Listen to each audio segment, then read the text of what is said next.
اب آخری ہے اس میں اخلاص، اور اخلاص کی ضد کیا ہے؟ ریاکاری۔ کوئی عبادت اگر دکھاوے کے لیے کی جائے وہ شرک، یہ شرک خفی کہلاتا ہے۔ مال کی محبت کا شرک بھی شرک خفی ہے،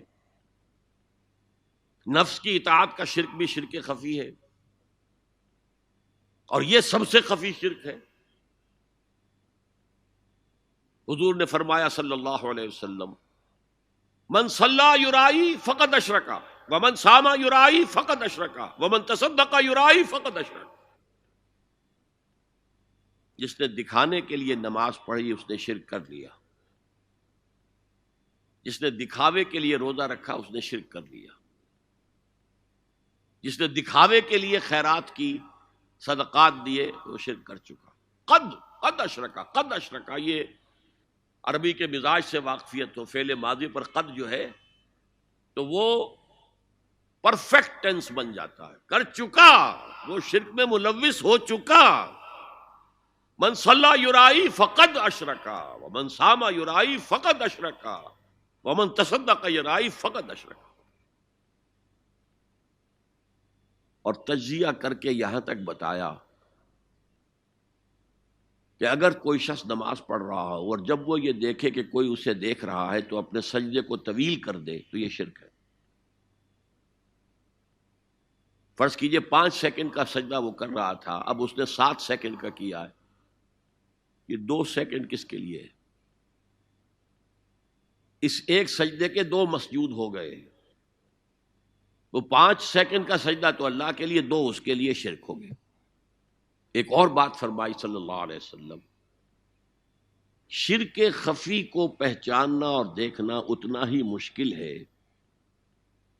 جتنا کہ کسی سیاہ شب میں، تاریک رات میں کسی سیاہ پتھر پر چلنے والی سیاہ چیونٹی کو دیکھنا مشکل ہے۔ تشبیہ کا بلاغت اور فصاحت کی انتہا ہے، جیسے میں نے عرض کیا تھا کہ ایک جوڑے کی 2 جوتیوں کے مابین جو مشابہت ہے، امت مسلمہ اور سابقہ امت بنی اسرائیل کی، ان کے اوپر جو حالات وارد ہوئے ان میں وہی مشابہت۔ تاریک شب ہے، سیاہ پتھر ہے، اس پر سیاہ چیونٹی رینگ رہی ہے، جتنا اس کو دیکھنا مشکل ہے اتنا ہی شرک خفی کو پہچاننا مشکل۔ کدھر کدھر سے آپ پر حملہ آور ہو جائے گا، کدھر کدھر سے آ کر آپ کی عبادت میں، آپ کی توحید میں نقب لگائے گا، اس کا آپ کو اندازہ ہو نہیں سکتا۔ بڑا مشکل ہے، بہت زیادہ چوکس رہنے کی ضرورت ہے۔ اور اس کا علاج بتایا گیا ہے خاص طور پر عبادات کے ضمن میں، کہ کچھ نہ کچھ عبادت نفل بھی کی جائے، اور نفل عبادت اس طور سے کی جائے کہ کسی کو پتہ نہ چلے۔ اب ہمارا حال یہ ہو گیا ہے کہ ساری، اگر کوئی عشاء کی 17 رکعتیں پڑھتا ہے، سب کی سب مسجد میں پڑھتا ہے، حالانکہ صحابہ کے دور میں مسجد تھی فرائض کی ادائیگی کی، باقی جا کر نماز گھر میں پڑھو گے وہ افضل ہے۔ اور نوافل تو خاص طور پر اگر کسی کو تہجد کی توفیق ہو گئی ہے تو کسی نہ کسی طرح ڈھنڈورا پیٹے گا، اسے جی کیا کریں، بس رات کو جاگنا ہوتا ہے تو طبیعت جو ہے بڑی بھاری رہتی ہے، ہو گیا اپنا ڈھنڈورا پیٹ دیا، تو اس سے تو مرض اور 2 آتشا ہو جائے گا، ریاکاری اور بڑھ جائے گی۔ اسی طریقے سے صدقات نافلہ فرمایا ایسے دو کہ داہنا ہاتھ جو کچھ دے بائیں ہاتھ کو پتہ نہ چلے، کسی کو پتہ نہ چلے۔ اس سے وہ ریاکاری کی جڑیں کٹتی ہیں، ریاکاری کی جڑیں جو ہیں دل کے اندر سے کٹتی ہیں۔ یہ علاج ہے ریاکاری کا، لیکن ریاکاری شرک۔ اب میں آخری بات پر آ رہا ہوں۔ آپ نے سوچا ہوگا کہ اس تجزیے کے تحت تو ہر گناہ جو ہے ادنا سے ادنا گناہ بھی شرک ہے۔ فجر کی نماز کے وقت اگر اٹھ کے نہیں گئے اور چادر یا کمبل کو سیدھا کر کے لیٹ گئے تو یہ شرک ہے۔ پھر کون سے گناہ ہے جو اللہ معاف کرے گا؟ یہ جو میں نے آیت آپ کو 2 دفعہ جو آئی ہے سورہ نساء میں سنائی، ان اللہ لا یغفر ان یشرک بہ ویغفر ما دون ذلک لمن یشاء، اللہ تعالیٰ اس کو تو ہرگز نہیں بخشے گا کہ اس کے ساتھ شرک کیا جائے، البتہ اس سے کم تر جس کو چاہے گا بخش دے۔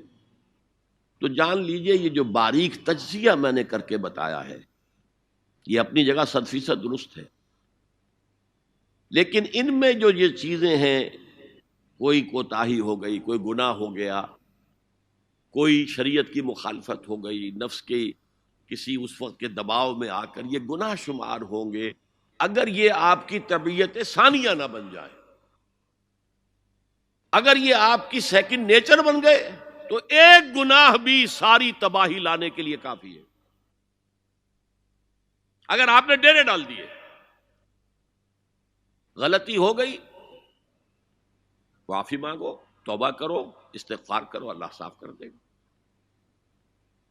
نہیں کرو گے تو پھر ایک گناہ پر بھی دوام اگر ہو گیا اور اس گناہ نے ایک نے بھی تمہارا احاطہ کر لیا تو وہ جہنم میں خلود کی وعید قرآن میں آئی ہے۔ بلا من کسب سیئۃ واحاطت بہ خطیئتہ فاولئک اصحاب النار هم فیہا خالدون۔ کیوں نہیں جس نے کوئی ایک بھی بڑا گناہ، چھوٹا نہیں، یہ چھوٹے چھوٹے گناہ جو ہوتے رہتے ہیں، گناہ کبیرہ لمم جن کو کہا گیا ہے، اس کی اللہ تعالیٰ کے ہاں پکڑ نہیں ہے، بلکہ وضو کرتے ہیں تو ہاتھوں کے اس طرح کے گناہ وہ دھل جاتے ہیں، آنکھوں کے گناہ دھل جاتے ہیں۔ گناہ کبیرہ اگر ایک بھی کریا اور مستقل کیا اور اس پر ڈیرے ڈال دیے اور وہ آپ کا احاطہ کر لیا، آج کے دور میں سود کا نظام، سودی کاروبار، وہ تو آپ کا احاطہ کر گیا، آپ کے پورے وجود کا احاطہ کر گیا۔ بھلا من کسب، اور کسبہ کہتے ہیں جان بوجھ کر کرنا۔ ایک ہے خطا سے ہو گیا، غلطی سے ہو گیا، وقتی طور پر کوئی تحریک ایسی ہو گئی، غلط ماحول میں بیٹھے ہوئے تھے، اس کے زیر اثر کوئی آپ سے بھی غلط حرکت سرزد ہو گئی، کبھی نفس کا جوش کچھ ایسا ہوا کہ آپ مغلوب ہو گئے، ٹھیک ہے، اسینشلی وہ شرک ہے، لیکن یہ شرک گناہ کے درجے میں شمار ہوگا اگر آپ توبہ کر لیتے ہیں، رجوع کرتے ہیں، استغفار کرتے ہیں، اللہ بخشنے والا۔ لیکن اگر ایک گناہ کبیرہ بھی جان بوجھ کر اختیار کر لیا اور اسے مستقل اپنی زندگی کے اندر شامل کر لیا، بلا من کسب سیئۃ واحاطت بہ خطیئتہ فاولئک اصحاب النار هم فیہا خالدون، تو وہ پھر جہنمی ہیں، آگ والے ہیں، اور اس میں ہمیشہ ہمیش کے لیے رہنے والے۔